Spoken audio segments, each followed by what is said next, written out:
By the time 2-year-old Caylee Anthony was reported missing, she'd already been gone for 31 days. To say there was a low chance of finding her alive is an understatement. The whole world watched this case unfold. Everyone was absolutely devastated. It seemed, apart from one person, Kaylee's own mother. Casey Anthony was 22 years old, and in the 31 days that her daughter was missing, she'd been out partying almost every night. This is one of the most infamous cases in the history of true crime, and Casey Anthony is labelled as the most hated woman in America. But in the eyes of the law, that doesn't matter. Today we're going to be talking about the case of Caylee Marie Anthony and her mother, Casey Anthony. Before we get into the case, I want to thank Casetify for sponsoring this video. If you're a regular on this channel, you'll already know how much I love Casetify, but if you need filling in, if you need the tea, Casetify is the world's most popular tech accessory brand. They're known for their super protective phone cases and their global collaborations. And when I say super protective phone cases, I mean it. They're all drop tested, so they have a bunch of different types of cases, and they're all drop tested from different heights. So you could drop one of their regular impact cases from 8.2 feet in the air and it'll be absolutely fine. Their ultra impact cases you can drop from 11.5 feet. And I know none of you are that tall, so you'll be fine. Their cases are so cute too. They have so many prints. They collab with loads of local artists and a bunch of different brands. One of my favourite new collections, like from the past few months, has been the Twice collabs. If you're a K-pop girly, run. Don't walk, run to the Casetify website. Their cases are MagSafe compatible, so you can wireless charge through them, and they're also made from 65% recycled and plant-based materials, which I love. I love how much Casetify do to be environmentally friendly and sustainable. That's one of my favourite things about them. Oh, and I forgot to mention that you can actually customise their cases, so you could get like your initial on it or like your whole name, or anything really, anything that you want written on a case. And they also do phone straps, which I'm a huge fan of because I am the clumsiest girl in the whole entire world. And I like to go out a lot, you know, like concerts, festivals, nights out, and I'm a liability when it comes to dropping my phone. So with this, I can either have it around my neck or I can have this like wrapped around my wrist. It's so useful. I so recommend getting one of these in time for summer because you won't regret it. It means that you can be hands-free without having to worry where your phone is. It's great! And Casetify are very kindly offering you guys 15% off of your order when you go through my link, which is casetify.com/Eleanor. The link is also down in the description of the video if you want to just go click it. Thanks again to Casetify for sponsoring this video. Love you guys. Now before we get into the rest of the video, I just want to give my usual disclaimer that I mean absolutely no disrespect to anyone that I talk about in this video. This video is for educational purposes, and everything that I'm about to say is just information that I have found on the internet and I'm compiling into one video. There's a couple of content warnings before we get into this case, so if any of the following themes are things that you don't think you can hear about right now, I completely understand. Click out of the video now and look after yourself. So the themes are as follows: an attempt from someone to take their own life, the death of a child, and brief mentions of sexual assault. Like I said, click out now if you don't want to hear about any of that, but with all that being said, let's get into the case. So today's case takes place in Orlando, Florida, and it starts out on July 15th, 2008. Police received a series of 911 calls, all coming from the same family. Well, from the same mother of the same family. And each of these calls was getting more and more frantic and desperate. The first call was made just after 8 p.m. that evening. It was from a woman named Cindy Anthony claiming that her 22-year-old daughter Casey had stolen her car. Casey can actually be heard in the background of this call, like shouting at her mum, kind of arguing what her mother is saying on the phone. And I don't really know how this phone call ended or what police were planning to do, but within half an hour of receiving that phone call, they received another from Cindy Anthony again. Although this time she is much more frantic. You can hear the panic and the desperation in her voice as she reports her granddaughter as missing. She called up to tell them that 2-year-old Caylee Marie Anthony had been missing for 31 days. 31 days, a whole month this baby had been missing and not once had anyone reported it to the police. This was the first police heard of this. So police are shocked straight into action and they get to work, although with very little hope of solving this case. I mean, the longer a child is missing, the less chance police have of bringing them back alive. And at this point, Kaylee had been missing for a month. 31 days. The first 24 to 48 hours of a missing persons case is absolutely vital, especially when it's a child, because beyond that point, the chances of them coming back alive decrease so rapidly. They literally like half by the day, the chances of getting them back alive. And so at this point, police knew their chances. But regardless, this is a 2-year-old baby that is missing and they need to find her. But before police could even do anything, they received a third phone call from Cindy Anthony, and somehow the situation has gotten even worse. Cindy is so frantic on the phone at this point when she tells the police that she believes her granddaughter has been abducted by her nanny. My daughter finally admitted that the baby's in the store. I need to find her. Your daughter admitted that the baby is where? But the babysitter took her a month ago. My daughter's been looking for her. I told you my daughter was missing for a month. I just found her today, but I can't find my granddaughter. And she just admitted to me that she's been trying to find her herself.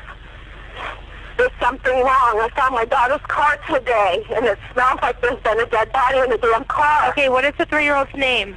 Caylee, Caylee Anthony. Caylee Anthony? Yes. How long has she been missing for? I have not seen her since the 7th of June. Is your daughter there? Yes. Can I speak with her? She's downstairs. They want to talk to you. Answer the question. Hello? Hello? Yes. Can you tell me what's going on a little bit? I'm sorry? Can you tell me a little bit what's going on? My daughter's been missing for the last 31 days. So, a lot to unpack from that phone call. Immediately, I want to point out the difference in these two women's voices. I'm sure you picked up on that too, but there's such a stark contrast between how panicked and desperate and scared Cindy is, how much she wants to find her granddaughter, but Casey Anthony, Kaylee's own mother, seems rather unbothered. So you're probably thinking, how has this baby been missing for a whole month and only just been reported missing now? Well, to be fair, now that you've heard how unbothered her mother is about the whole situation, you're probably not surprised it took her that long to report it. And it wasn't even her that reported it. It was her mother. Casey knew that her daughter was missing and she never reported it. So this all started a month before, in June, when Casey told her family that she was going away for work. I don't think she exactly told them what it was, but she had to go and travel around Florida and she was gonna take Kaylee with her. So her family were like, okay, cool, have fun. Casey's parents absolutely adored both her and their granddaughter, Kaylee. Their names were George and Cindy, and yeah, they were the most doting parents, the most doting grandparents, just really loving people. And throughout this whole time that Casey had been away for work and Kaylee had been away with her, Cindy and George had been texting her. They'd kept in like regular contact. They would call Casey and they would text her all the time, and they would ask, oh, how's Kaylee? Can we call her? Can we speak to her? But for the whole month that they were away, Casey had a lot of excuses as to why her family couldn't speak to her daughter. So she'd be like, oh no, sorry, she's with the babysitter right now, or oh no, she's at the theme park right now, or oh no, the babysitter took her to the beach.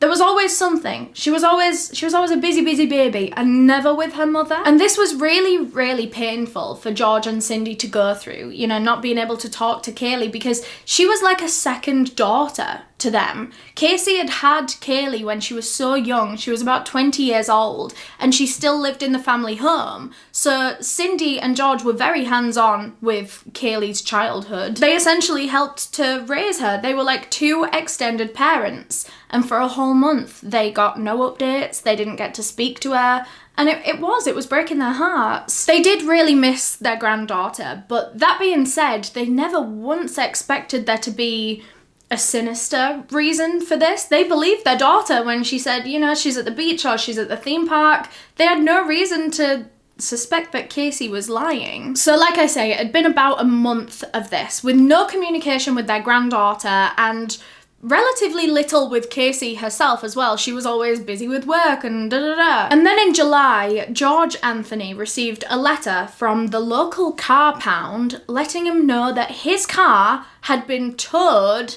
and was now at the pound for him to collect whenever he could.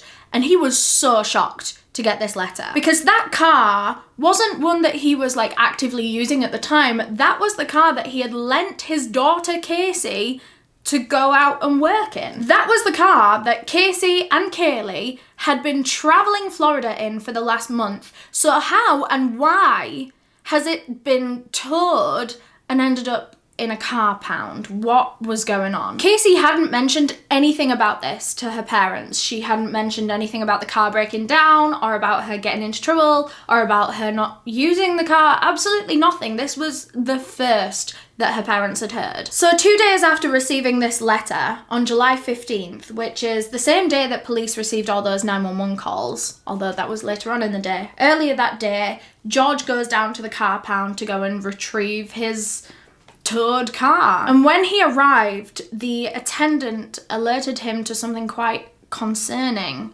about his car. He described a really bad smell coming from the car, and when he took George over and they opened the boot, the trunk of the car, this putrid odour came out. It was the most strong, pungent and foul smell either of them had ever smelled. Actually, maybe I exaggerated a little bit, because George Anthony was actually a former homicide detective. He had worked on murder cases before. He had smelt this smell before.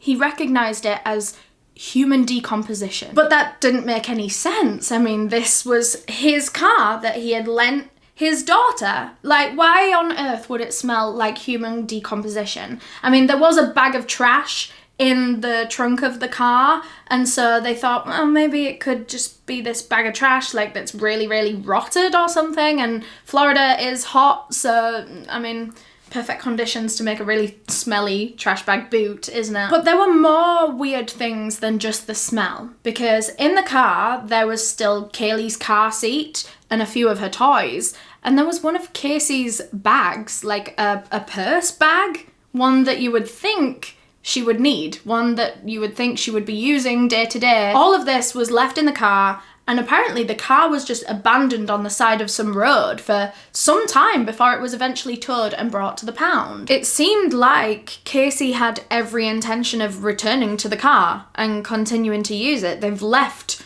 essentials in there. So George takes the car home and he consults with his wife, Cindy, because truly, what the fuck? Like, what has just happened in the last hour? He lent his daughter and his granddaughter a car, they go away for a month, and then all of a sudden the car turns up, it's been abandoned and towed, and it's smelling like human decomposition.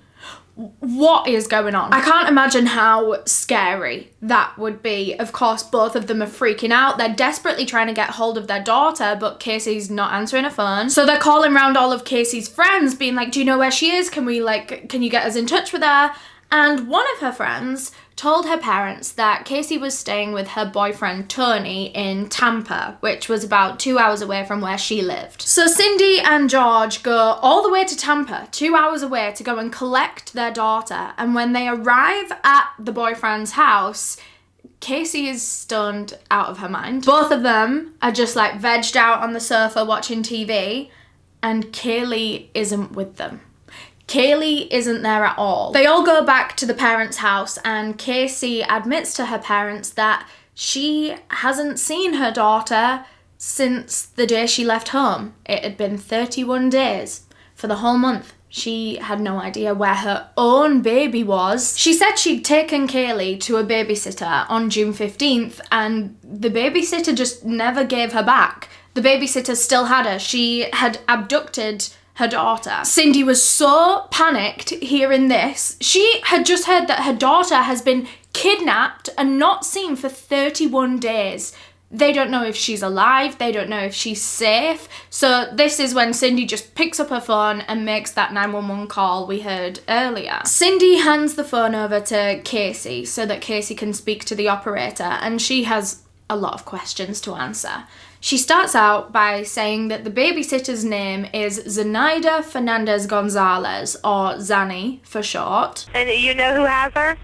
I know who has her. I've tried to contact her. I actually received a phone call today, now from a number that is no longer in service. I did get to speak to my daughter for about a minute. Who has her? Do you have a name? Her name is Zenaida Fernandez Gonzalez. She's been my nanny for about a year and a half, almost 2 years. Why are you calling now? Why didn't you call 31 days ago? I've been looking for her and have gone through other resources to try to find her, which was stupid. I think the officers are here. The officers are there? Yes. In this phone call, Casey also, very importantly, mentions that she had managed to get in contact with Zanny and Kaylee not so long ago. So police head out to the Anthony household to start this investigation. They're questioning Casey and her grandparents, and they want to find out as much as they can about this situation. And even the officers that were there speaking to her about her missing baby girl noted how unconcerned she was. And even the police that went down and spoke to her on the day that she reported her baby as missing, even they said that there was a total lack of concern, a total lack of urgency to find her daughter. Casey was brought down to the police station and she was questioned as a witness to her daughter's disappearance. She wasn't a suspect right now. I mean, police were a bit suspicious of her right from the jump, because why did it take you 31 days to report your baby missing? Realistically, she was their biggest suspect, but right now they couldn't really say that, so she was questioned as a witness. They were asking all kinds of questions about this babysitter, Nanny Zanny, and Casey said that she'd known Zanny for about 3 years, 2.5 years, and she'd actually met her through one of her co-workers named Jeff Hopkins. Jeff had worked with Casey Anthony at Universal Studios, and he had a son named Zach, and Zanny was their nanny for Zach. And so when Casey gave birth to Kaylee, she was looking for a nanny, and supposedly Jeff recommended his. It was kind of the ideal situation, because she knew that she could trust Zanny because, well, I mean, she's got a reference from her friend. Casey said that they were in a steady routine for about 1.5 years before this, where she would take Kaylee to Jeff Hopkins' house every day, because that's where Zanny would go to look after Zach. So if she took Kaylee, Zanny could watch both of them at the same time.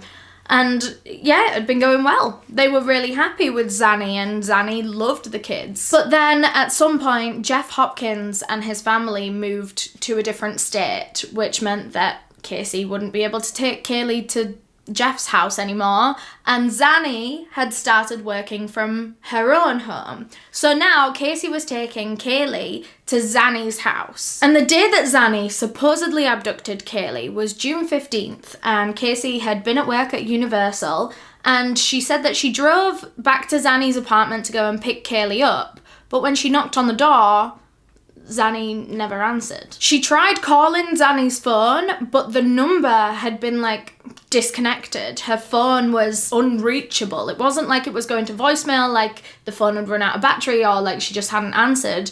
The whole damn thing had been wiped out. So Casey said she was really panicking now. There was absolutely no way that she could get hold of Zanny. If she wasn't going to answer the door, then what else could she do? Casey said that she didn't want to return home that night back to her parents, because she wouldn't have Kaylee, and then there'd be loads of questions, and they would think she was a bad mother, and she would get into trouble. All of this was swirling around her head, and she made the decision that no, she couldn't go back home to her parents. So that night, instead of going home to her parents' house, Casey goes and stays with her boyfriend Tony, and she has no idea where her 2-year-old baby is. And she didn't mention it to anyone. She didn't report it to the police, she didn't tell her mum, she didn't tell anyone that she didn't have Kaylee. I'm sure Tony would have noticed, but she didn't tell anyone. No, well, actually, Casey had told 2 people, to co-workers from Universal. She'd told Jeff, who of course recommended Zanny to her, and also a woman named Juliette Lewis that supposedly worked at Universal with her. I don't know why, right, your 2-year-old baby is missing. Abducted, you believe she's been abducted, and you decide not to call the police, not to call anyone that can help, but to call some random lady from work and some guy that has moved states. I mean, yes, he knows Zanny, but I don't know, the police would probably be my first point of call. Casey told the police that the reason she never called them, the reason she never reported this, was because she felt like she could handle it on her own without police involvement. Which, I mean, maybe you can, but why would you want to? Why would you want to risk it taking any longer than it needs to take when your daughter's life is at risk? Casey said that she thought she would be able to get in contact with Zanny or something over the next coming few days and she would get Kaylee back, but time just kept going on and she couldn't get in contact with Zanny, so she didn't do anything. And Casey said another reason that she didn't go to the police was because she didn't want this case to be publicised. She didn't want it to be in the media at all because she was scared of Zanny and what Zanny could do to Kaylee. So if this became like nationwide news, this missing 2-year-old, and Zanny knew that they were onto them, then Casey was scared that she might harm Kaylee. Because Casey said she really didn't know what Zanny's intentions were with this whole thing. Like, she didn't know why she'd stolen her daughter. She didn't know why she wanted Kaylee. Casey's own words was that it was the fear of the unknown that was the reason she didn't go to the police. The fear of the unknown, of what Zanny might do, of what might happen. Fear of the unknown stopped her from reporting her baby missing for 31 days. But something interesting to note is that in that exact same police interview, Casey told them that Zanny loved Kaylee. She adored her. She said that she was a really good kid. She loved watching her. So it doesn't make all that much sense to me that Casey immediately felt that Zanny was capable of harming her daughter, and that's why she never reported it to the police. But you also say that Zanny loves her and she adores her and she loves watching her. Why does your brain immediately think she's gonna kill your daughter if you were to report this to the police? There are ways to do this kind of thing quietly as well. It doesn't need to be a big publicised thing. But that put her off of reporting this. The police were convinced with Casey's excuse, her excuses. To be fair, they weren't convinced with this whole story, really. It's all just very suspicious, convenient, and convoluted as well. So the officers just straight up asked her, look, did you hurt your daughter? Did you leave her somewhere? Did something happen, and like an accident or something happen, and you've left her somewhere and you didn't want to report it because you didn't want people to think that you were a bad mum or you didn't want to get in trouble? And Casey's just sat there going, no, sir, no. So the police accept her story. As doubtful as they are, they obviously have to look into it. So they start investigating Zanny the nanny. Casey gave them Zanny's home address, the apartment where she would take Kaylee and Zanny would watch her every single day. Casey gave them that address. Police go down to that address, they knock on the door, no one's there, and so they speak with the landlord, who says that that apartment hasn't had anyone in it for the last 5 months, let alone someone called Zanny. No one called Zanny had ever lived there. So police are confused, to say the least. Why had Casey lied? Why had she given them the wrong address, like so boldly as well, to put forward an address that you know they're gonna go to and search? She'd given them the wrong one. And it's not like you would easily get that address wrong when it's the place that you take your daughter every single day. So she would at least know where it is. She wouldn't have given them a wrong address. Someone there would have known a nanny Zanny. But no one did. As annoying as it was that Casey had lied and, wasted police time, it was relatively useful to the investigation because it proved to police that they couldn't really trust Caylee Anthony. She had lied to them, and there was chance that she could lie to them again. And this also increased the suspicion towards her tenfold. Police are trying to help you. They are trying to bring your missing 2-year-old baby girl home to you, why are you sending them on a wild goose chase? Why are you putting barriers and blockers in their way? Why are you making this take longer than it needs to take? It's almost as if she doesn't want them to find her daughter. The very next day, Caylee Anthony puts her foot in it again, in a very similar way to last time. So this time, she takes police officers down to Universal. And I don't know why, I don't know what this was supposed to do, but she was going to show them her office where she worked at Universal. So they walk through the parks at Universal, and they're walking for like 25 minutes, and then they reach this building, like at the very back of the park, this building at Universal. They walk in, and Casey is leading the way. She walks like all the way down to the end of the corridor, and they reach a brick wall, and she turns to the officers and she laughs and she says, "Oh, I don't work at Universal. I was fired 2 years ago." What? Why on earth have you taken police down to Universal knowing damn well that you don't work there and that you can't take them to your office and that this lie is going to be exposed within a matter of 25 minutes? Why would you take them there? I just do not understand. Why would you voluntarily expose your own lie? And why are you lying again? And she'd really padded out this lie. This is a very common theme with Caylee Anthony. As I'm sure you can tell, she is a liar through and through. Pathological, what's that other word?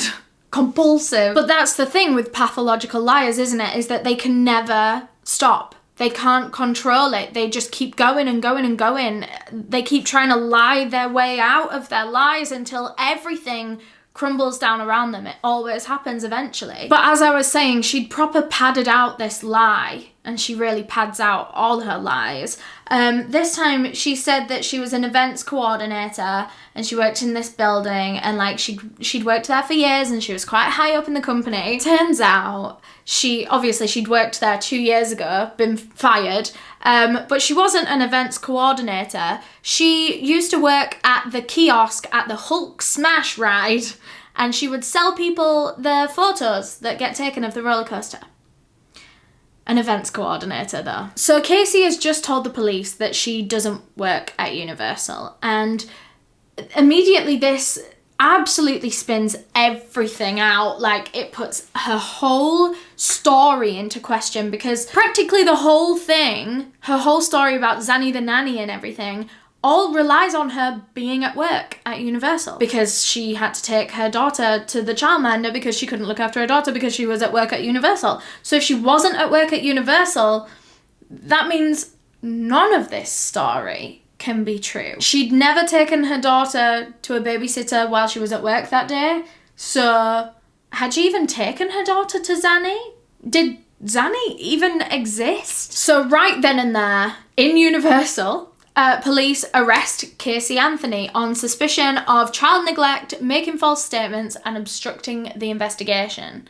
Actually, I don't even think it was suspicion of. Like, they pretty much have proof of all three of those things. Instead of taking her immediately back to the police station, police actually took her into one of the conference rooms at Universal, and they did like a spontaneous interrogation, questioning. One of them audio recorded it, and I actually think we've got some clips. Where we are right now is in a position that doesn't look very good for you, because obviously I know, and you know, that everything you told me is a lie, correct?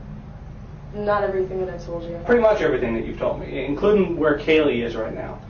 That I don't know where she is. Sure you do. And here's, absolutely listen, do not know where she is. Let me explain something. Looking at you, I know that everything that you've told me is a lie. I am very confident, just by having talked to you this short period of time, that you know where she is. I legitimately have not seen my daughter in 5 weeks. I didn't let anything happen to her, except I trusted her with somebody that had been taking care of her, that had been taking good care of her. Someone that she was comfortable with, that I was comfortable with. What about Jeff? You said Jeff worked here until about 2 months ago? No, he hasn't worked here for quite a while. 10 months? How long?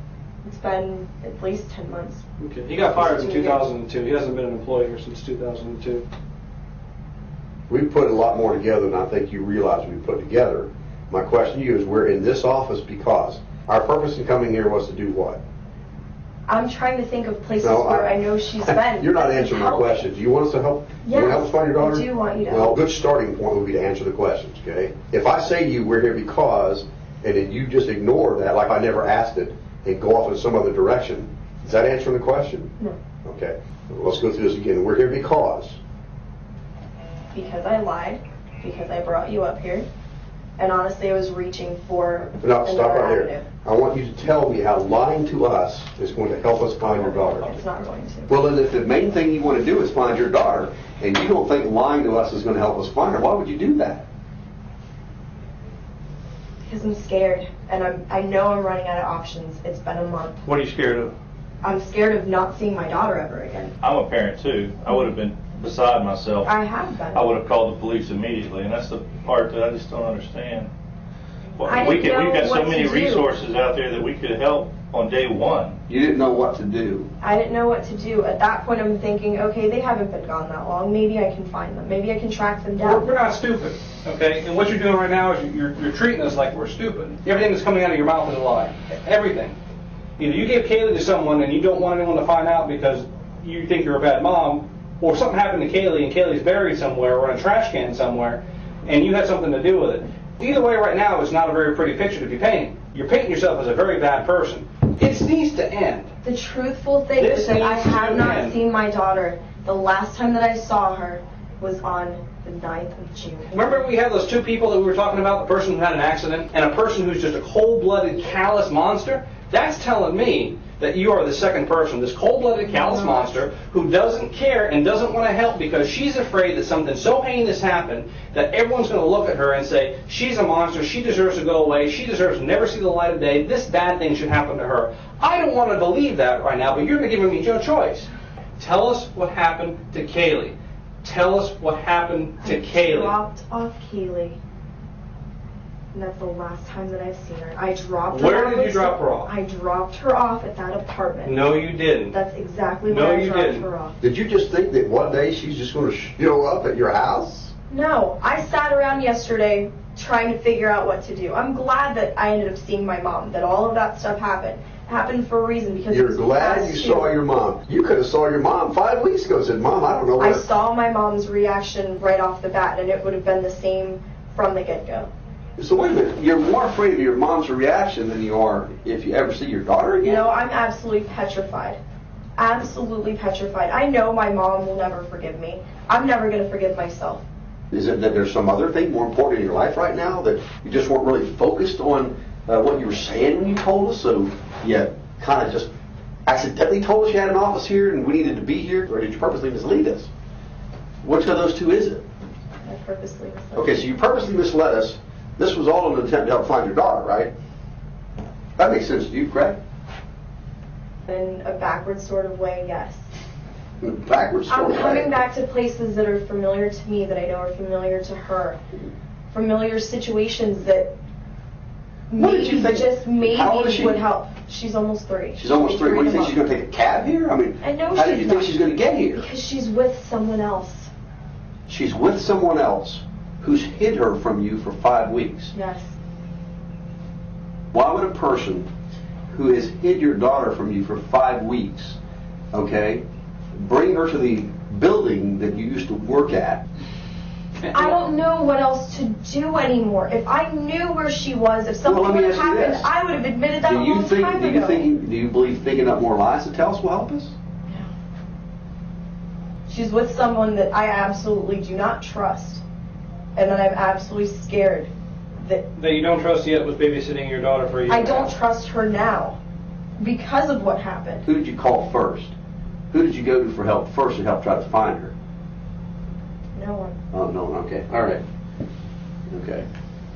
Well, I'm glad we got that straightened out. So, things aren't looking good for Caylee Anthony, are they? And things are about to get a whole lot worse. By now, police had found out that Zenaida Fernandez-Gonzalez, Nanny Zanny, doesn't exist at all. Actually, that's a lie. She does exist, but not in Casey's life. There was a woman called Zenaida Fernandez-Gonzalez, and she was a babysitter. So at first, police thought, oh shit, like we're on the right track. But they contact Zenaida, and she says she has never heard of Casey Anthony in her life, or Caylee Anthony.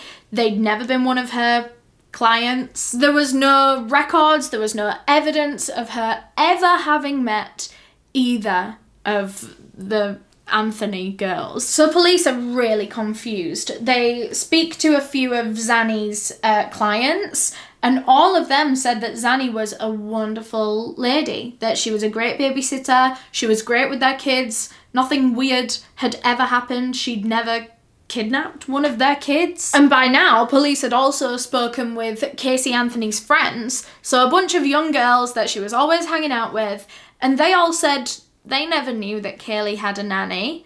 I mean, Kaylee was always with Casey. They came as like a package deal. Whenever Casey would go out anywhere, Kaylee would go with her. She never left her with a babysitter. To be fair, if she ever left her with anyone, if she was to go out on her own, it would be her mum and dad. So there was no babysitter. There was no Zenaida. Maybe Casey had read that name somewhere, like the actual Zenaida's name. Maybe she'd found it in a phone book or something like that. And then when she needed the name of a babysitter really quick to give to police, maybe that popped into her head. And what I said earlier about Casey padding out her lies, this is where she really goes to town on the Zanny lie. She had made up so much Zanny lore, like a fake life story for this fake lady. She would weave in all these little extra details as she was talking, probably to make it seem as though she was very confident in what she was saying, like it was all just flowing out of her, so she seemed trustworthy. She didn't look like she was thinking it all up on the spot. I don't know.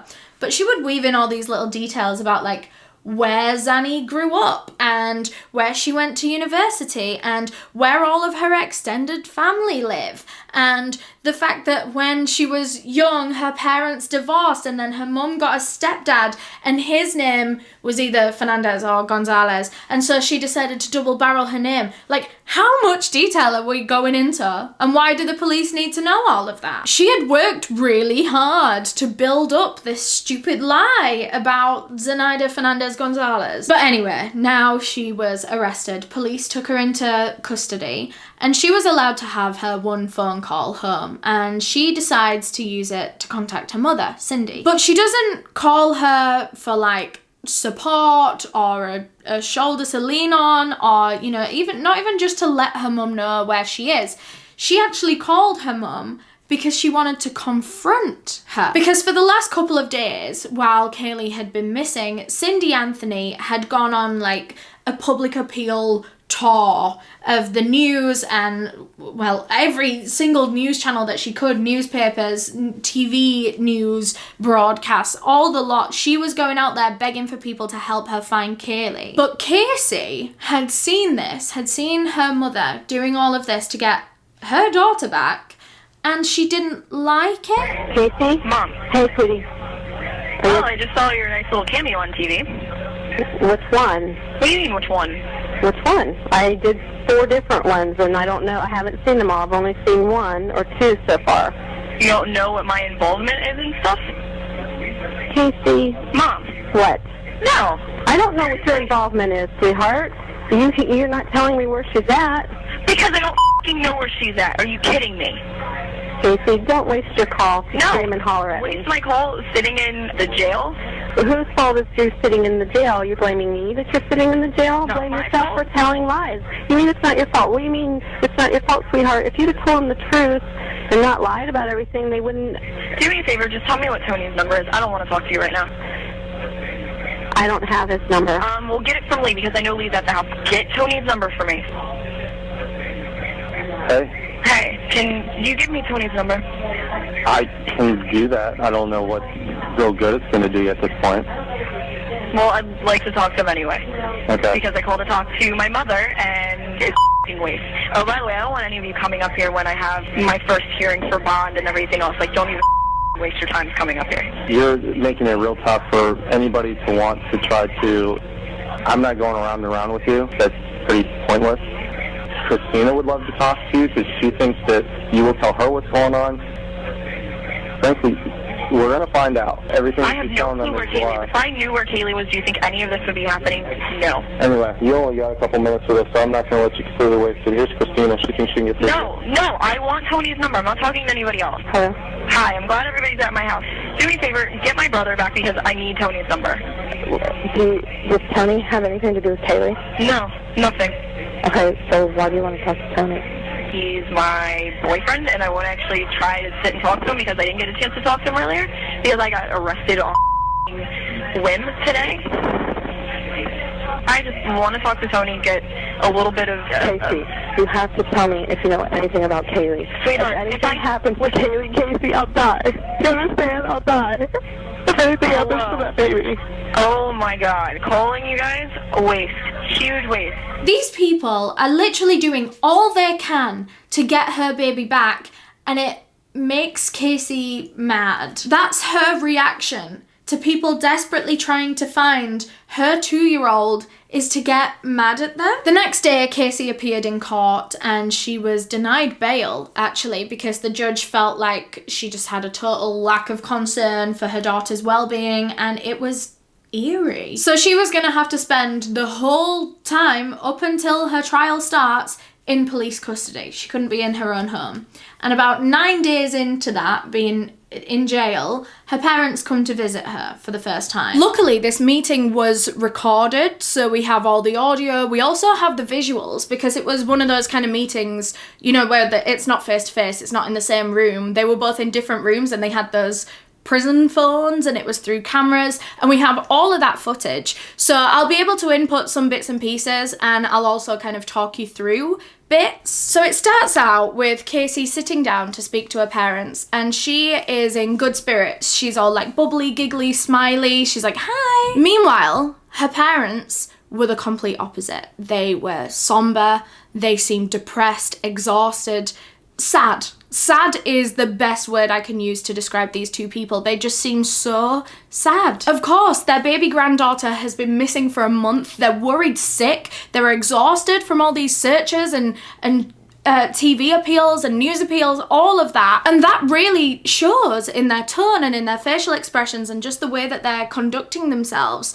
But as I said, Casey was the complete opposite. The way that she came into this, the energy that she came in with, it was as if the context of this whole investigation wasn't there. It was as if she was just seeing her parents for the first time in a while and they were just having a catch up.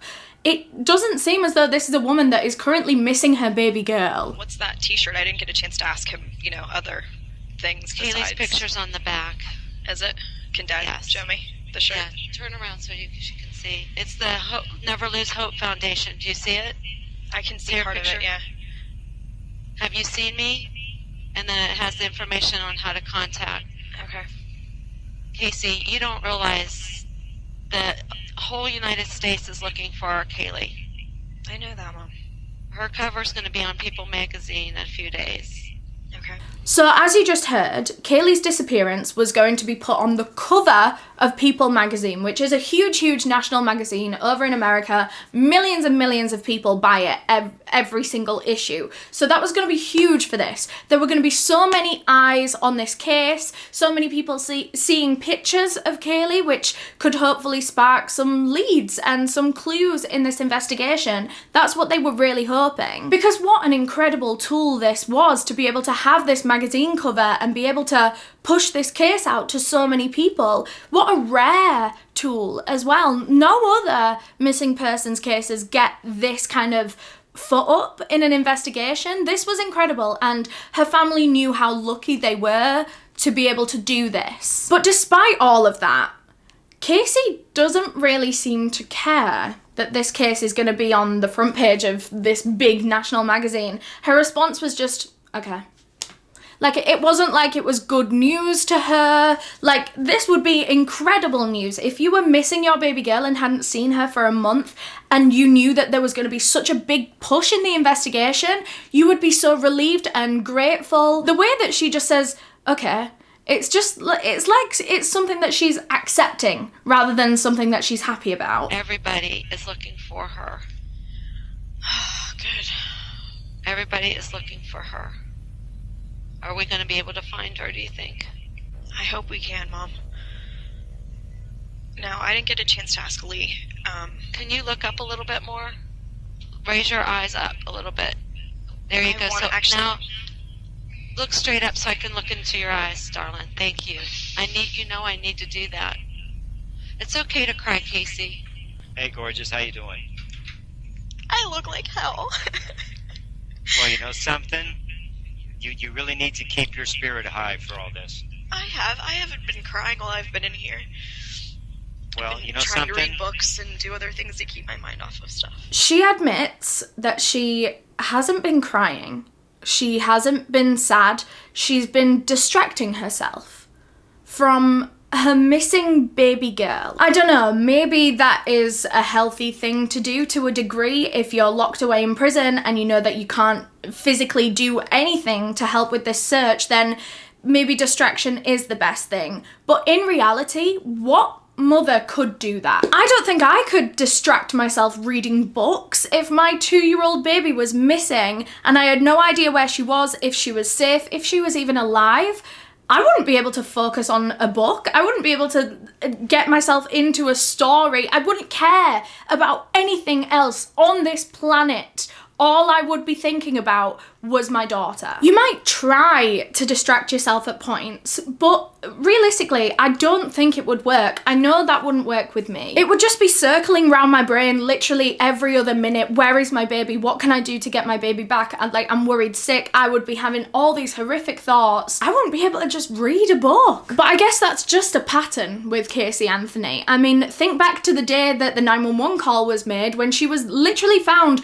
smoking weed, zonked out on the sofa at her boyfriend's house while her baby had been missing for a month unreported. How can you just get high and watch the telly? I do not understand. She doesn't seem to care about her baby at all. The reason she can take her mind off things, the reason she can distract herself with TV and with books is because she doesn't care. She doesn't care the way that any other mother would care about their missing baby. There's a part in this meeting where Cindy is trying to reassure Casey that everyone is out there looking for Kaylee. Everyone is doing everything they can to bring her home, and she starts telling Casey about all these different people that have come to get involved in the search, and she mentions this one woman called Tara. Tara from Michigan. You mean Mark's psycho ex-wife, Tara? Yes. Listen. People like Tara, people like Jesse who are maybe trying to help, even Christina, God bless her, don't know what the hell they're talking about. Caylee Anthony is just so ungrateful for the help that she is getting. She's turning her nose up at certain individuals that want to help find her baby just because she doesn't really like them or she doesn't like something that they've done.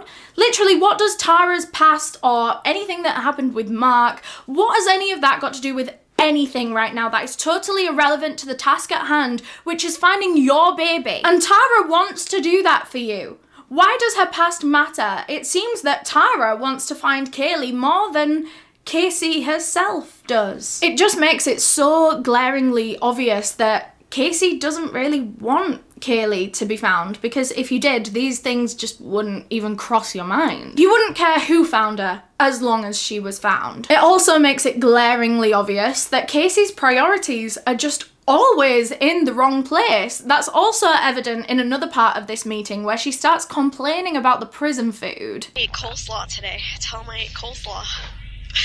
Well, you're probably eating a lot of things you never used to eat before, because when you're hungry, you'll eat. I hated bologna. I've been eating bologna and cheese on occasion.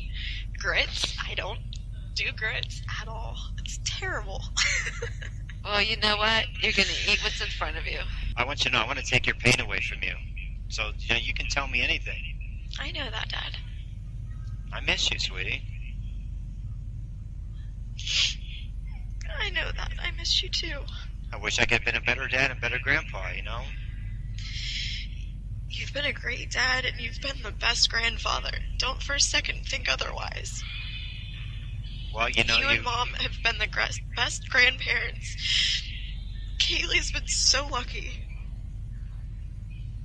Kaylee is so lucky to have both of you. I can't even put into words how glad I am that she's had both of you. and that she still has both of you. You know, it goes without saying, you know, that our house is empty without both of you there. It's empty. All the little things that we took for granted, we miss them so much. That's exactly how I feel. All your little things and all her little things, it hurts. We're not there. Mom and I are just going through the motions, you know? Now, in these clips, I'm sure some of you will have picked up on this. People that are super into true crime, I know that you've picked up on this. And that's that Casey keeps subconsciously talking about her daughter in the past tense, and then she'll correct herself and change it to present tense. She told her father, George, that Casey is so lucky to have had you, and then she quickly realizes her mistake and chases it up with, she is so lucky to have you. It's as if Casey knows damn well that her daughter's relationship with her grandparents is a thing of the past. It's not coming back. Casey knows that Kaylee isn't coming back. And something else that really interests me about this whole thing, this is potentially a bit of a tangent, but I'm thinking about it right now and I need to tell you all. One thing that really stuck out to me about Casey is she maintains that Zanny abducted her daughter, right? Someone else did this to Kaylee. Someone else has Kaylee. And right now, Casey is in prison because they believe that she has something to do with it.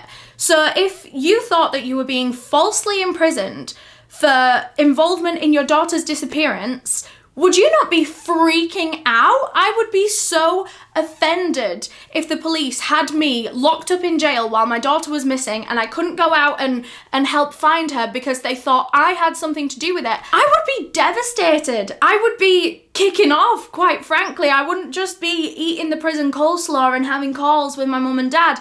I would be screaming at every fucker in that prison to let me out and let me go get my baby. Literally everyone in America is suspicious of this woman. Everyone hates her. Everyone thinks that she has involvement in her daughter's disappearance or potential death. There are people that believe you murdered your own baby, yet Casey never once seems offended by that. And it's not even just in this meeting with her parents. It's like sometimes when police are literally saying that to her face in interviews and interrogations, they'll be like, you did this, and she'd be like, no sir, I didn't.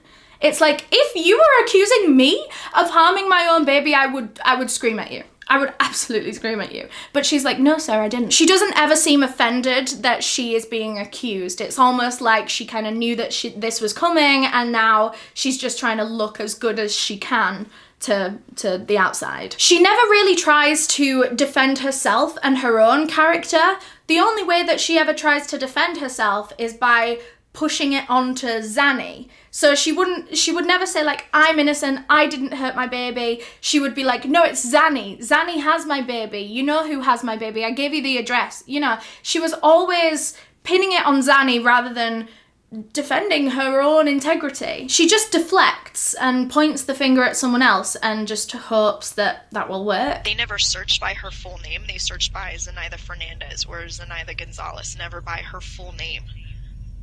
And it's Z-E-N. Z-E-N-A-I-D-A. I don't think she has a middle name. There was never a middle name on anything that I remember seeing. And I know she went by both last names. She always has.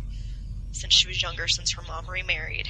So Flores Gonzalez, and you don't know what her stepdad's... Fernandez Gonzalez.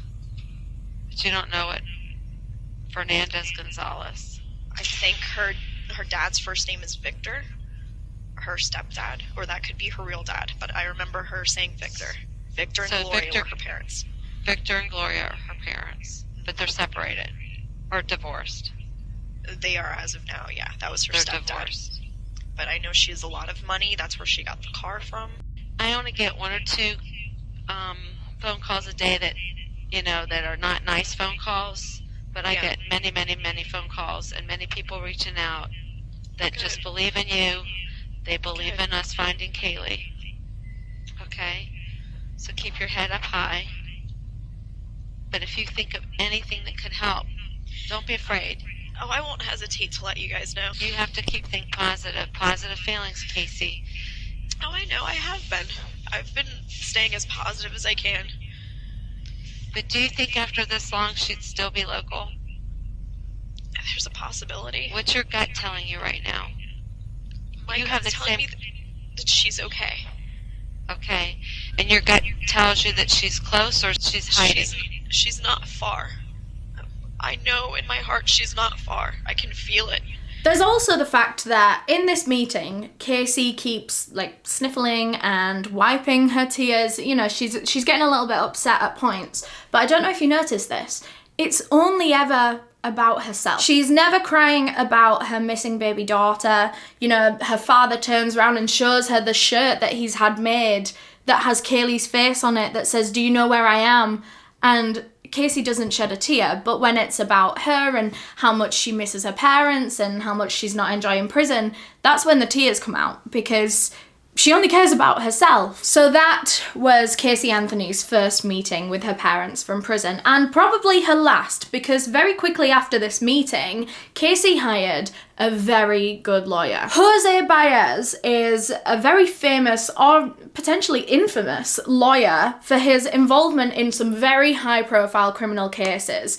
Caylee Anthony's case was kind of the one that kicked him off as being this, like, infamous lawyer figure. But since then, he's worked with the likes of Harvey Weinstein, murderers, you know, like actual like bad fucking people. And he's gained quite a reputation for being able to get these bad people off of their charges. The way that Jose Baez is with Caylee Anthony is very reminiscent of O.J. Simpson and Rob Kardashian. Everyone likens OJ to Caylee Anthony. She's like our generation's OJ. And Jose Baez had a damn lot to do with that. If it wasn't for him, I don't know if she would be considered our generation's OJ. One of the first things that Jose did for Casey was appeal the no bail decision that was made a while ago. It was decided that she would have to stay in police custody until her trial, but he managed to get that overturned. Overturned ever so slightly. Her bail was set at $500,000, partly because the judge thought, no one's gonna pay that. I'll set her a bail, I'll let her have bail, but I'll set it so high that she probably won't be able to get out anyway. But you know what? Someone fucking paid it for her. Some random rich stranger paid $500,000 to get Caylee Anthony out of jail because he believed that if she was out, she might lead them to her daughter. She might give over information that would finally solve this case. He was wrong, but that's what he said he hoped would happen. When she didn't do that, when she didn't help out with the investigation, this rich guy suddenly regretted his decision and, well, he started like publicly bashing her, calling her all sorts of names and like slut shaming her and everything. It all kind of exploded on his end of things, but I don't suppose she really cared because she was out of jail and she didn't have to do anything for it. So on August 21st, Caylee Anthony is released from jail, and she's released with an ankle monitor,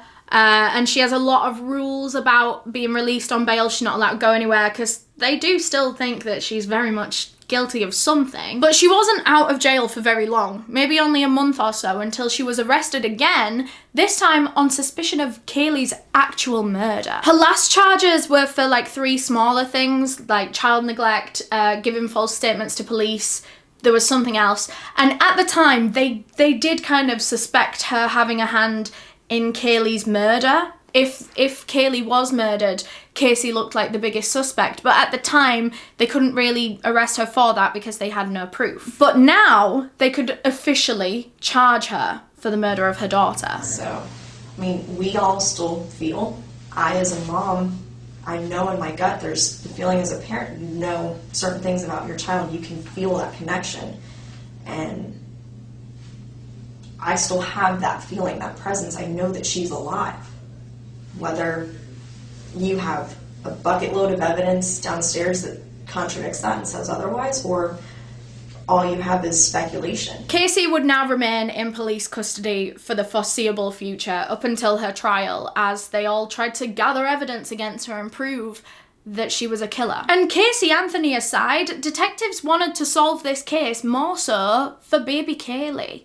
She deserved, whether she was out there and needed rescuing or whether she had been killed and they had no idea where she was yet or what had happened to her. Regardless of what had happened, she deserved justice and the family deserved answers. Everyone was so worried sick throughout all of this, apart from Casey. So the detectives wanted nothing more than to be able to solve this and put it to rest for the family so that they could begin to heal. So now I'm going to skip forward about 5 months after Kaylee disappeared to December 11th, 2008. A man named Roy Kronk was a meter reader in the area where Casey and her family lived, and he'd been working there for years and years.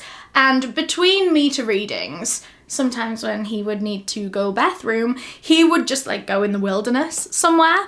And there was this one particular like marshland, boggy kind of area, swamp kind of thing, where he would go and pee sometimes on shift. And there were a couple of times that he went there to go toilet and he noticed this bag that was just kind of seemed abandoned. It seemed just like left there. Of course, seeing an abandoned bag in a wooded area kind of, it spooked him a little bit. That's not a normal thing to find. And so when he first spotted it, he reported it to the police. And then about a month later, he's on shift again, he goes for a pee, the bag's still there.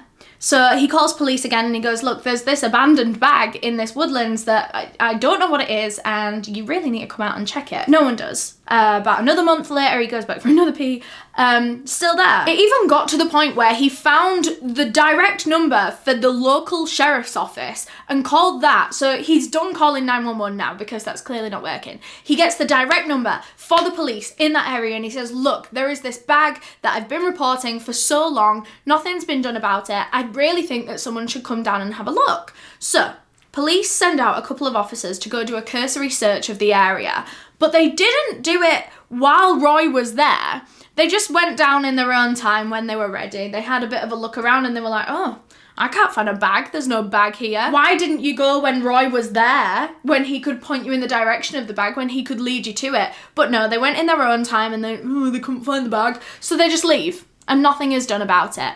And eventually, Roy goes back down to this exact same place on the 11th of December, and that bag is still there.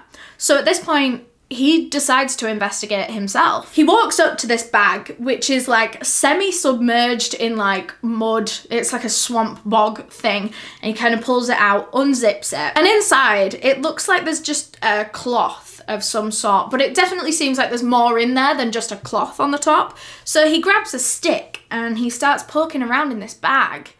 And that's when he uncovers some bones. This confirmed all of Roy's fears and suspicions about this bag. It had been something sinister this whole time and no one had recovered it. So again, he calls the police and he says, look, this bag that I've been reporting this whole time, yeah, I've just looked in it and there's human bones in there. Now come and have a bloody look at it. Actually, I lie. It was Roy's boss that ended up calling this time and he was like, look, my worker has reported this so many times and now he's just found bones. So go look at the bag. So police finally came out to retrieve this bag and they were finally taking this seriously. They took it back to a lab somewhere where they searched it, and inside this big grey hold-all bag they found some child's bones wrapped up in a Winnie the Pooh blanket. This was clearly a severely decomposed body of a child, and they knew that. They knew that it wasn't just bones that were put into a bag because there were all of these different bugs and insects that flock to decomposition. There were maggots, there were flies, there was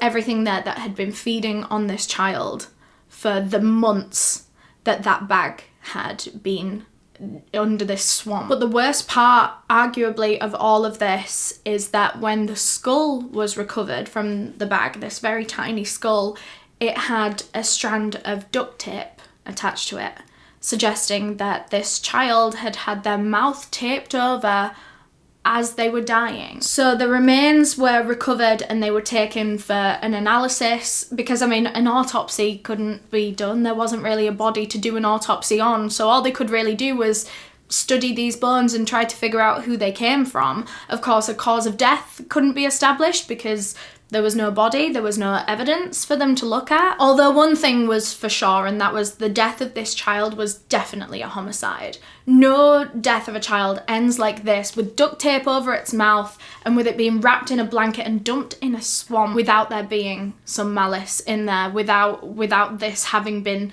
something that someone was trying to cover up. Someone was trying to hide this. And from all of these conclusions that they were able to draw, you know, that this was a homicide of a very small child, the body had been there for months, all signs pointed to this being the body of 2-year-old Caylee Marie Anthony. The wooded area where her body was found, where this swamp was literally just a quarter of a mile away from where the Anthony house was. Their granddaughter, or her body, her decomposing body, had been right there the whole time. Just not even 10 minutes away from their house. And it just makes it so much worse when you remember that her body had been reported multiple times for months. There were so many opportunities for police to have gone down and found this bag and have been able to end the family's search and their suffering and end all of their questions so much sooner. But because police couldn't really be bothered, you know, just following up on these leads, they couldn't really be bothered searching the woodlands properly. This dragged on for so long. Her body was right there the whole time. It's just so incredibly frustrating that if they'd have just checked that lead properly the first time, then they would have found Kaylee's body about a month after she went missing. So around the time that she was reported anyway. And then it wouldn't have had to have been this big, long, drawn out, traumatic ordeal for her whole family. But unfortunately, because police didn't do their job, it was that ordeal for the family, and that breaks my heart. Now I'm just gonna interject the timeline of events. Well, it's not exactly an interjection because it does fit in with the timeline, but this is something very, very sad that I'm about to tell you. And that was that about a month after Kaylee's body was found, her grandfather, George Anthony, attempted to take his own life. And honestly, it was very nearly successful. He had taken all of the steps necessary, but luckily he was found and taken to a hospital before too much damage could be done to his body. I believe he'd gotten himself a hotel room or a motel room, and before he left his house, he grabbed a bunch of bottles of medication and a couple of bottles of alcohol.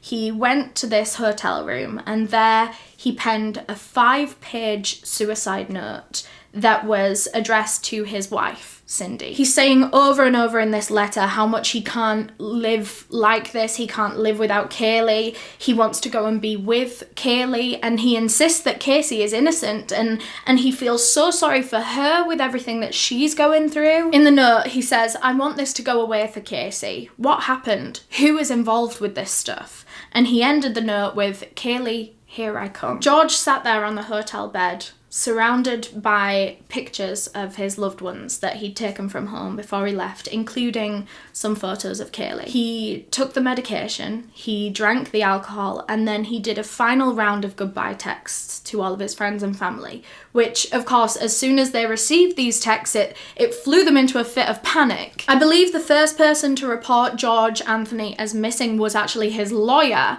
but at this point in time, no one knew where he was. No one knew that he'd booked a hotel and that he'd gone to do that there. People were looking everywhere for him and they just couldn't find him. He was reported missing to the police, who immediately got on trying to trace his phone. They managed to get a location on his phone, they stormed his hotel room and found him, thankfully, still alive, although he was incredibly intoxicated. He wasn't really with it, he wasn't really there. And so they transported him to hospital and he was treated. And thankfully, George Anthony is still alive to this day. So is Cindy Anthony, and they seem to be in a much better place now. But police were just in time tracing that phone call. Had they have taken a couple more hours to do it, then George Anthony might not be here today, or he might be here but with a lot of complications. You know, there's the potential for brain damage and all kinds of really serious and debilitating things to come out of something like that. And it's just, a miracle that he was found and transported to hospital in enough time to recover. All of this was just too much for George Anthony to take. He had lost his baby granddaughter, and now he found out that she'd been murdered and that her body had been there for months and months and months while they were searching. And on top of that, his daughter, he believes, is falsely imprisoned and being accused of doing that to her daughter. All of this was breaking his heart. This was not a reality that he felt like he could live in anymore. It's an absolutely devastating element to this case. Like, I had tears in my eyes as I was researching that part. It's just so heartbreaking. Everything about this case is heartbreaking on so many levels, and so many people were affected. George and Cindy Anthony laid Caylee Marie Anthony to rest about 2 months after her body was found, and the funeral was attended by over 1,200 people. At the funeral, Cindy Anthony gave a eulogy where she was talking about Kaylee and how much of a great little girl she was, and she even referenced her daughter, Casey Anthony, that is currently charged for the murder at that point in time. She said, "It breaks my heart today that Casey isn't here to honour her daughter, who she loved so much. Casey, I hope you're listening to this. I wish I could comfort you. I wish I could take away your pain and wipe away your tears." And this came as a huge shock to everyone at that funeral because, well, the general consensus at this point in time was that people didn't like Casey Anthony. They thought that she was a bad person. At worst, she was a murderer, but at best, she was a very neglectful mother that didn't report her daughter missing for a whole month when she knew that she'd been abducted. Either way, whatever Casey was guilty of, she was a bad mum. And people didn't really appreciate hearing this at little Kaylee's funeral. People were just losing sympathy for Casey Anthony at this point. People could see through her and they could see that she wasn't genuine. But her parents, and I'm sorry to say this, her parents just blindly followed her, just blindly believed absolutely everything that she said and supported her regardless, to the point where she is currently accused of murdering this little girl. Yet you have stood there at this little girl's funeral and apologised to her suspected murderer. You know, what? It's really quite unbelievable how far Casey's parents go believing the things that she says. It's like they're brainwashed by her. But anyway, at this point in time, police are well underway with the investigation into Casey Anthony as a potential murderer. They started by seizing and searching Casey's car. Well, the one that she borrowed off her father, the one that she got towed, and the one that had to be recovered from the pound, smelling like human decomposition. They started by searching that. In the boot of the car, you know, where that awful smell was emanating from, they found a hair that they believed to belong to Caylee Marie Anthony. Now, I don't know why they couldn't exactly say for sure whether this was Kaylee's. For some reason they couldn't. Even though they did have some of her actual proven hairs from her hairbrush, I don't know why they couldn't say for sure that this was Kaylee's hair. But one thing that they could say for sure, and this is really scary, on this hair, there was a little shadow band about 1 centimetre from the root. This is called root banding, and it's something that your hair does naturally when you die, right? It's when your scalp dies and it can no longer provide nutrients for your hair, and that little part of the hair dies. So that is proof that this hair was from a dead body. And they believe it to be one of Kaylee's hairs. Like I said, they couldn't prove it for some reason or another, but it looked like one of Kaylee's hairs. It was the right length, it was the right colour. So this was, again, further proof that there was a dead body in the boot of this car. On top of that, to prove it even more, they brought in some air experts. That's definitely not what they're called. A specialist was brought in to take air samples from the boot of this car, and they took them back to test them. And it was confirmed that that smell from the boot was human decomposition. There were decomposition compounds in this air, but there was also something else that was rather unexpected. The specialist said that there were shockingly high levels of chloroform, higher than any other test that this specialist had ever taken in his 20 years of working that job. Shockingly high levels of chloroform, which, if you didn't know, is something that's used to knock people out. It's usually like a liquid that you would put on a cloth and put it up to someone's nose and mouth, they breathe it in and they pass out. So this was really, really concerning that they'd found this in the boot. But it was raised the fact that some cleaning products can have traces of chloroform in. So I mean, I don't know how much cleaning would have had to have taken place in that boot for it to have been shockingly high levels of chloroform, but still it was an argument that, you know, maybe it could be the cleaning products that the car pound uses or something. So they went back down to the car pound and they took a few different air samples from a few different cars, because if it was the cleaning products that they used, then they'd be able to tell that way. But none of these other cars had chloroform in them, not even trace levels. There was nothing at all, or decomposition. It was just this one car. So all of this evidence is now starting to paint a clear picture of what might have happened to Caylee Anthony, and it's scary. Casey Anthony's laptop was also seized and looked through, and on June 16th, the day that they believe Caylee died or was killed, Casey had Googled suffocation, and then a minute later she Googled foolproof suffocation. Later that same day, Casey and her boyfriend Tony were caught on security footage in a Blockbuster store. They're literally just like picking out a film or whatever, but Caylee isn't there with them. That morning, her mother had Googled foolproof suffocation, and then for the rest of the day, she is without her child. And Caylee wasn't with anyone else at that point in time. Police asked everyone. She wasn't with Cindy and George. She wasn't with any of Casey's friends. Like, she was gone. And they weren't the only incriminating Google searches from Casey Anthony. They were just her searches from Firefox, but wait for her searches on Internet Explorer. It seemed that Casey had been researching chloroform for quite some time. More specifically, how to make it yourself. There were over 80 different searches over time for chloroform and how to make it and everything about chloroform. She was really educating herself on this. There was also one other search, quite a rogue one, in the middle of all of this, where she'd searched neck breaking at one point, although it seems that ultimately she decided to go with foolproof suffocation. Perhaps that duct tape that was found still attached to the skull was used to suffocate Caylee. Maybe it was put over her mouth and her nose so that she couldn't breathe, and that's how she was killed. On top of all of that evidence, don't worry, we're not stopping anytime soon, police also found Casey Anthony's diary, and there was an entry from less than a week after Caylee went missing. It was around June 21st when this entry was made, and Casey seems so happy, right? And her daughter has been missing for a week at this point, but no one knows. I'm gonna read you this thing in its entirety because it's so eerie, right? She says, "I have no regrets, just a bit worried. I just want for everything to work out okay. I completely trust my own judgment and know that I made the right decision. I just hope that the end justifies the means. I just want to know what the future will hold for me. I guess I will soon see.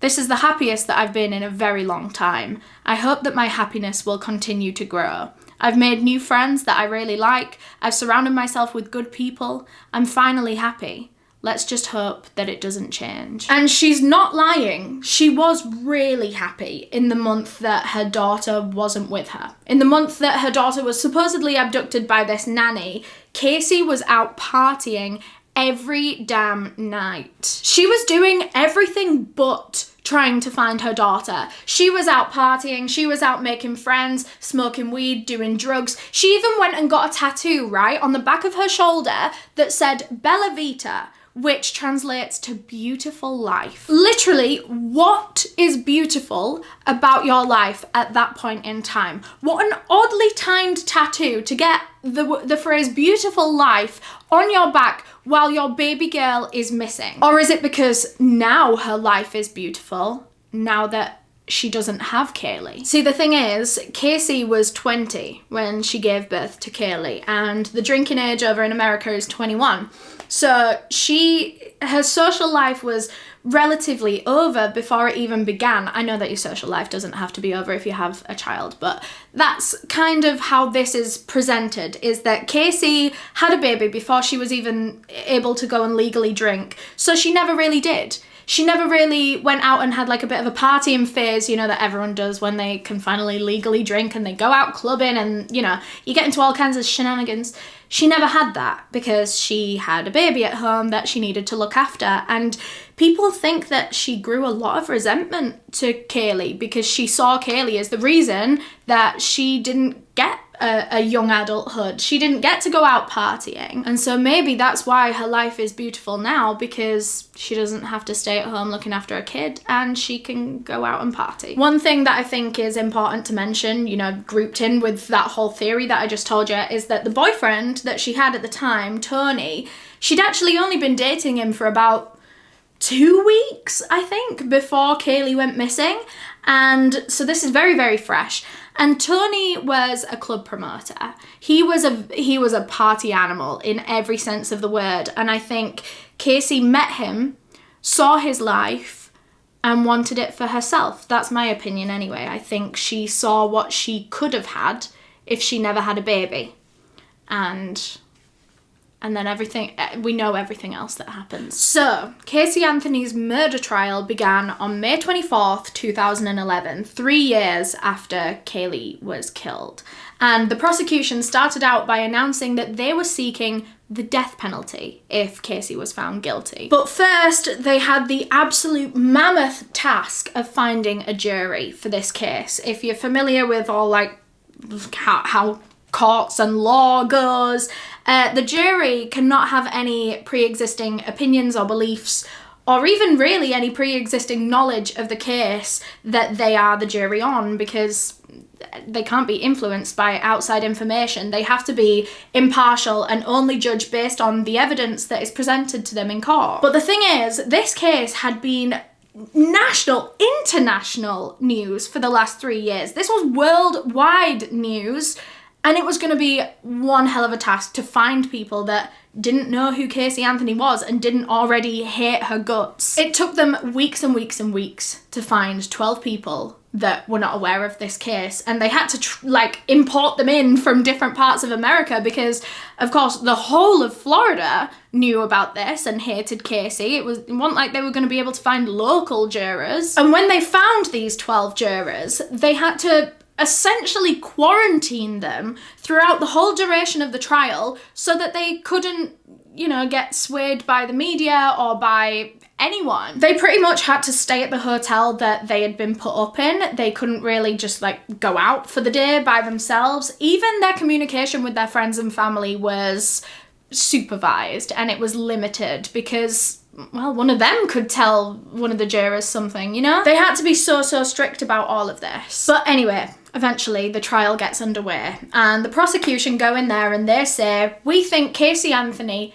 killed her own daughter after much premeditation and much research. She decided to go ahead with this. They think she obtained chloroform through some means, probably from making it herself, finding a recipe online and making homemade chloroform. They believe she used it to knock Kaylee unconscious and then she placed duct tape over her mouth and nose and suffocated her to death. Casey then wrapped her body in this Winnie the Pooh blanket, put it in the hockey bag and then put the hockey bag in the boot of the car, and it's believed Kaylee's dead body stayed in the boot of that car for at least 3 days. And for 3 days in Florida, in the middle of summer, the heat will have made the rate of decomposition go through the roof. And that is how there was such a pungent smell in that boot from just 3 days of decomposition. And it's believed that when this smell was getting hard for Casey to hide,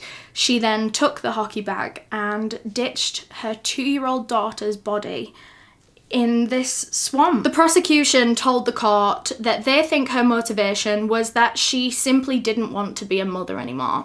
She simply didn't want the responsibility to have to care for another human being. And instead of going down a much more kinder route, like finding a different legal guardian for Kaylee or adoption or anything, she decided to kill her daughter. so that she wouldn't have to look after her anymore, so that she could go out and party every night with her new boyfriend, her new group of friends, and her beautiful life. So the prosecution presented all of their evidence, and there were piles upon piles of evidence. Let's run through it all quickly. I've made a list so that I don't forget too much of it because it was quite damning. There were the Google searches about neck breaking and foolproof suffocation. There was traces of chloroform and decomposition found in the boot. That is a fact. There was the root banding on this hair that they found in the boot that they believe belonged to Kaylee, that proved that she had been dead in the boot of that car. There was the duct tape that was found on Kaylee's face that actually matched the exact same duct tape that was in the garage of the Anthony home. The prosecution also called up a bunch of different witnesses that could help to support their case, one of which was one of Casey's own best friends. Well, one of her new best friends. In the time that her daughter had gone missing, Casey had essentially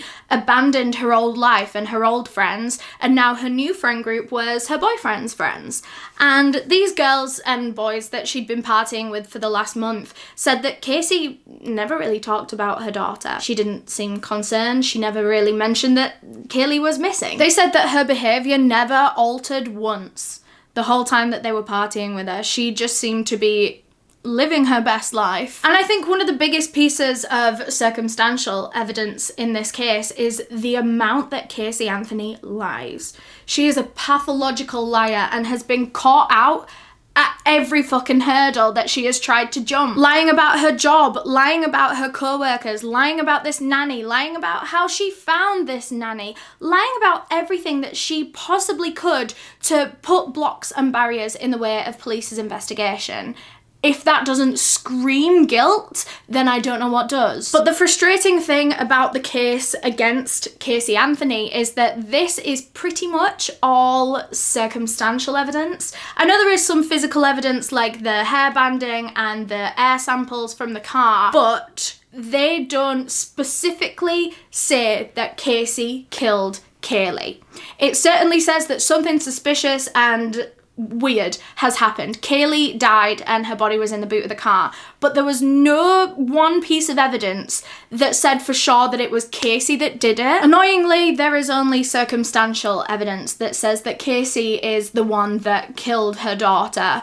But the prosecution were hoping that all of this circumstantial evidence would be enough because there was a damn lot of it. Like, it seemed like it should have been an open and shut case. Casey was going to be found guilty and they weren't too worried. Literally everyone that had been keeping up with this case over the past few years thought that Casey was just going to get found guilty immediately and she was going to be put in jail for the rest of her life for murdering her daughter. But they probably shouldn't have been so confident in their case because Caylee Anthony's lawyer, do you remember Jose Baez, that is infamous for being one of those sleazy lawyers, he had a plan, an almost perfect plan. He stood up there in court and right away said that Caylee Anthony wasn't murdered. She didn't die from suffocation. She died when she fell into the family pool and drowned. It was a freak accident. Jose said that it was actually George Anthony, Kaylee's grandfather, that found her dead body floating in the swimming pool in the garden, and it was him that pulled her body out of the water. And Jose said that in this moment, when George has just recovered his dead granddaughter from the pool, his biggest concern in that moment was that his daughter, Casey, was going to get in trouble for being a bad mother, for child neglect, for not watching her daughter while she was playing in the swimming pool, and now her daughter is dead and Casey's going to get in trouble. Jose says that this is what was going through George's mind, and so he reacted in the way that he did. I have a direct quote from Casey. Now, this is actually a quote that she has said years and years later. I think this is a very recent quote from like 2017. So this wasn't from the exact trial, but this kind of summarizes their story in Casey's exact words. So she said, "He was standing there with her. She was soaking wet. He handed her to me and said it was my fault, that I caused it. But he didn't rush to call 911 and he wasn't trying to resuscitate her. I collapsed with her in my arms. She was heavy and she was cold. He takes her from me and he immediately softens his tone and says, 'It's gonna be okay.' I wanted to believe him. He took her from me and he went away. During the 31 days, I genuinely believed that Kaylee was still alive. My father kept telling me that she was okay. I had to keep following his instructions. He told me what to do.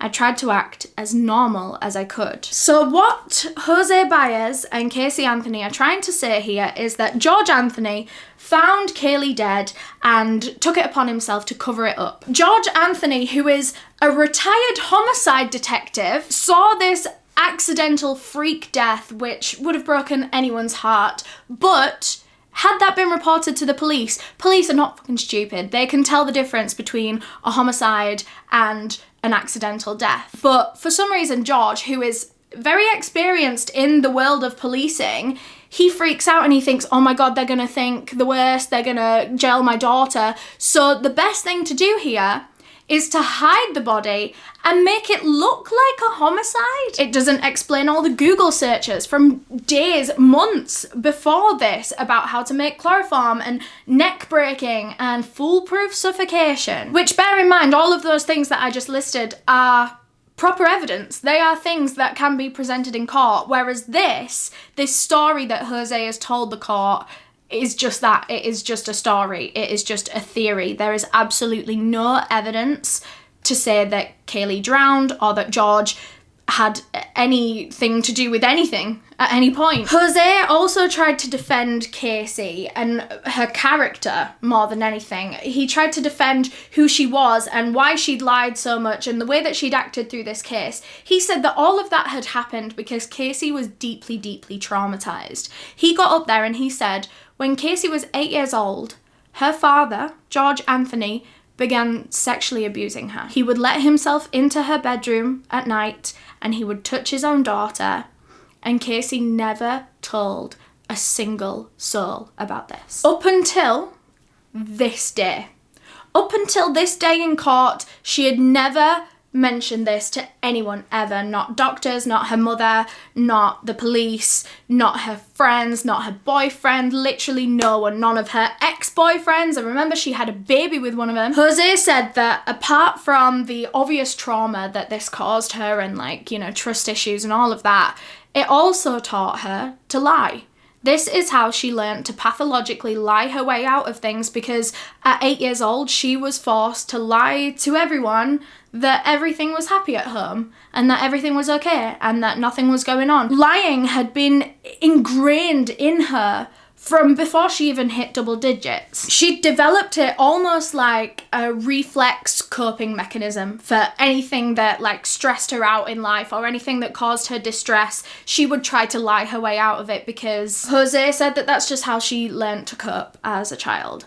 And so that's how she coped during the disappearance of her daughter, lying to police left, right and centre. It was a coping mechanism. He said that Casey is a professional at pretending that everything is fine, and so that is why she covered up the fact that her baby had accidentally drowned, because coping mechanism. It doesn't make much sense, I know. The sexual abuse allegations that Casey made towards her own father also carried over to her daughter. She also accused him of touching Kaylee, specifically on the day that she died, because she thinks that George freaked out after sexually assaulting his granddaughter and then drowned her in the pool to cover up what he had done. So Casey is now accusing her own father of sexually abusing and murdering her 2-year-old baby. And let me just remind you that all of the physical evidence goes against this, all of the physical evidence supports the prosecution's argument, but regardless, we have to hear out this side of the story. What Jose is attempting to do here is cause reasonable doubt in the minds of the jurors, because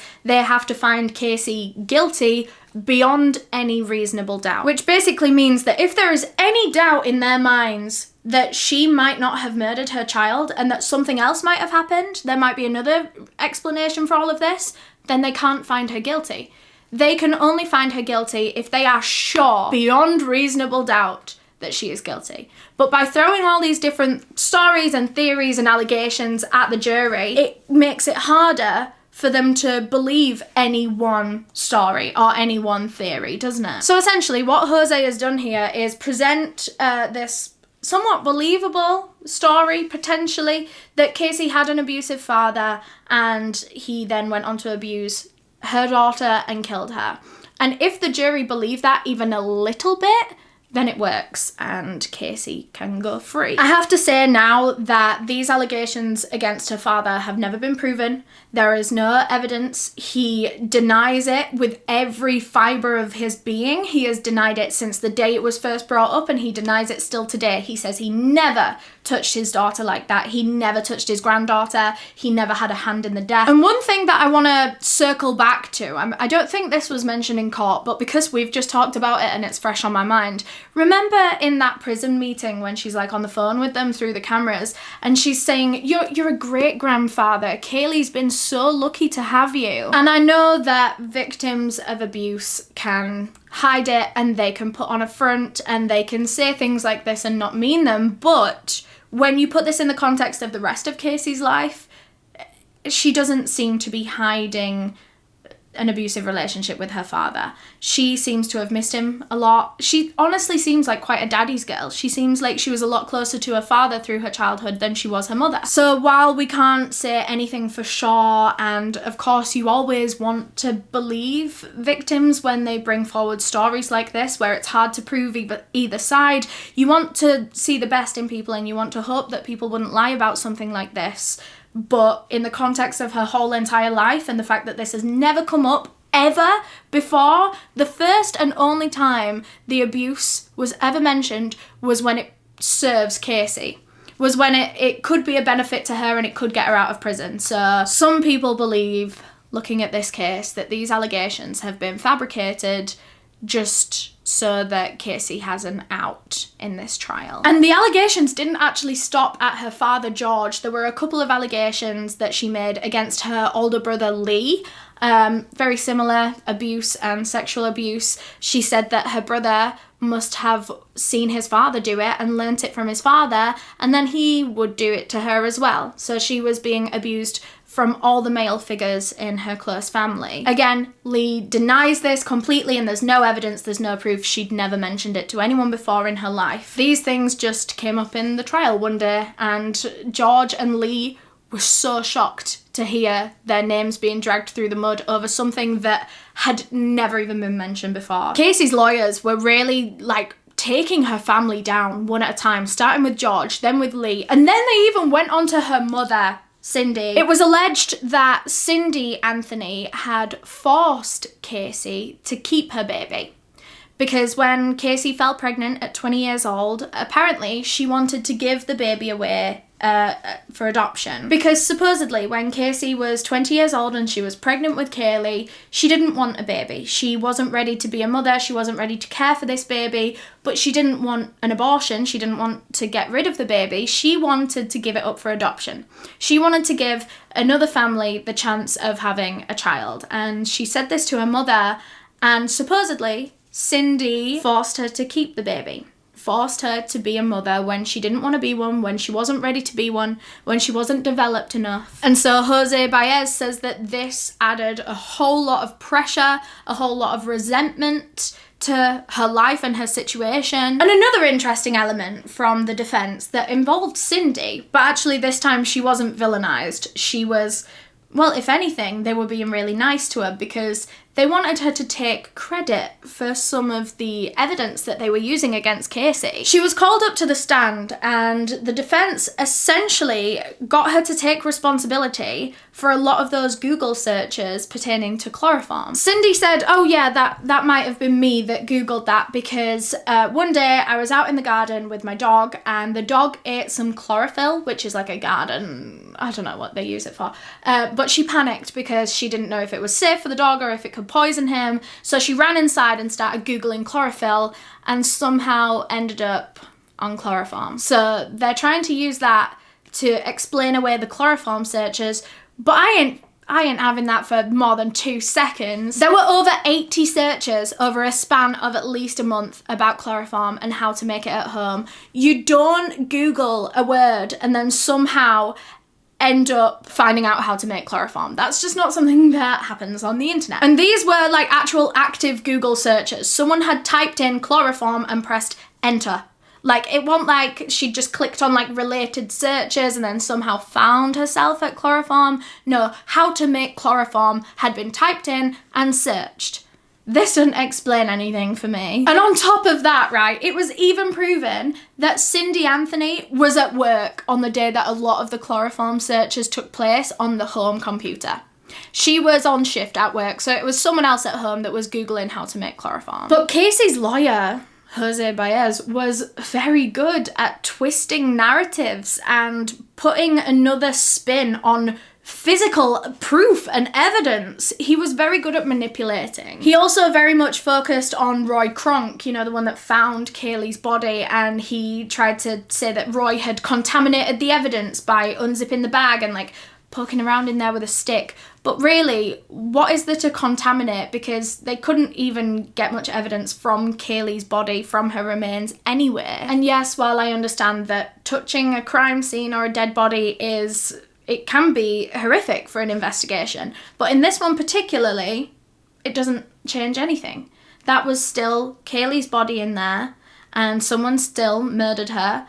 Roy Kronk had nothing to do with this. There was no level of contamination that he could have done that could falsely implicate Casey. You know what I mean? There's just no connection there. So then, after this big long trial, it came time for the jury to go and deliberate. They had to go and decide whether Caylee Anthony was guilty beyond reasonable doubt of murdering her own baby. And it seemed that Jose's plan had worked, because the jury couldn't say for sure that she had killed her own baby, and Caylee Anthony was found not guilty of murder. Not only that, she was also found not guilty of aggravated child abuse and aggravated manslaughter.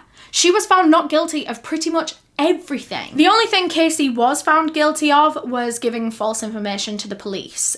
She was found guilty on 4 counts of that, and for each one she was sentenced to a year in prison and a $1,000 fine. So all in all, that was 4 years in prison and $4,000. If you're interested in what these 4 different counts were, I've kind of figured it out. One of them was for lying about the whole nanny zanny thing. One was for lying about Universal. One was for lying about the fake co-workers at Universal, because supposedly one of them got her in touch with fake nanny zanny, and then there was another one. Oh, the last one was that she lied to the 911 operator in the call when they reported Kaylee missing. I don't know if you can remember this because it was all the way back in the beginning, but she told the operator that she had managed to make contact with Kaylee and the person that had her briefly for just a minute on the phone. No, she didn't. Kaylee had been dead since the day she disappeared. She never got in contact with her or the fake nanny. It's really interesting to actually revisit that moment in the phone call at this point when you know so much about Caylee Anthony, because she was full force lying from the very beginning. From the second this was reported, she had that lie thought out and ready to go. And Casey, right, despite being actually very lucky to only have 4 convictions and 4 years in prison, she had the balls to go and appeal it. And it worked. It worked. Jose got her 4 counts cut down to 2 because he kind of argued that, oh, well, some of these are like the same lie. The fact that she worked at Universal and the fake co-workers are kind of like the same lie. So on technicalities, he got her charges reduced. All in all, Casey went to prison after her trial for 10 days. 10 days in prison, and then she was released, and she has been a free woman ever since. The reason she only served 10 days after her trial was because she'd been held in police custody up until this point, and that pretty much took up the other 2 years that she would have had to have served. So all in all, once that timer was taken off, it was just 10 days. Casey was also faced with a lawsuit from the real Zanny, from the real Zenaida Fernandez-Gonzalez that actually did have a babysitting business but didn't know Casey or Kaylee, because Zanny, the real Zanny, was saying that this had ruined her life. It had ruined her reputation, it had ruined her business, people still thought that she was a shady character. I think she tried to sue Casey for $250,000, but I think the whole case ended up being thrown out anyway because it was determined that it didn't really have all that much of an effect on Zanny's business. But fortunately, some good did come out of this case, and that is Caylee's Law, which is currently still being implemented all over America. Some states have it fully implemented, some are still in progress. But Caylee's Law makes it a felony offence for a parent or guardian to not report their child missing. If their child goes missing and they don't report it, they can get prison time, ever since Casey did this. Like I say, it's still being implemented at the moment, but the current state that has like the longest potential sentence for this is Alabama, where you can get 10 years in prison if you fail to report your child as missing. Following Casey's release from her very long 10-day sentence, she cut off all of her family. Cut off contact with her mum, her dad, her brother, absolutely everyone in the Anthony house. And I mean, I did actually expect that, because how could you face your family after this? Everyone is under the impression that she lied about the sexual abuse allegations.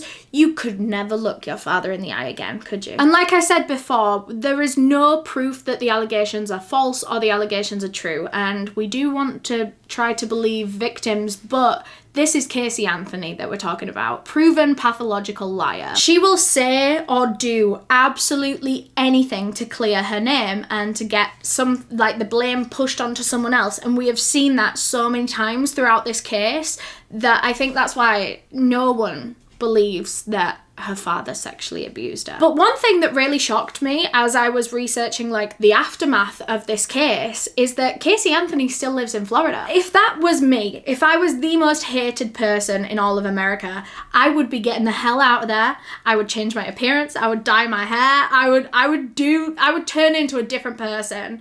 But she hasn't at all. But you know what? I think Casey likes this. I think she likes being this villain because she is technically innocent and she can use that to her advantage. People can hate her all they want, but she says, I'm innocent, I didn't kill my baby, and these people just hate me just to hate me. So yeah, she's still living in Florida. I'm not entirely sure which part of Florida, don't really want to know. But when she did get out of jail, she actually moved in with the lead investigator on her defense team. His name was Patrick McKenna. She moved in with her defense lawyer, one of the people on her team.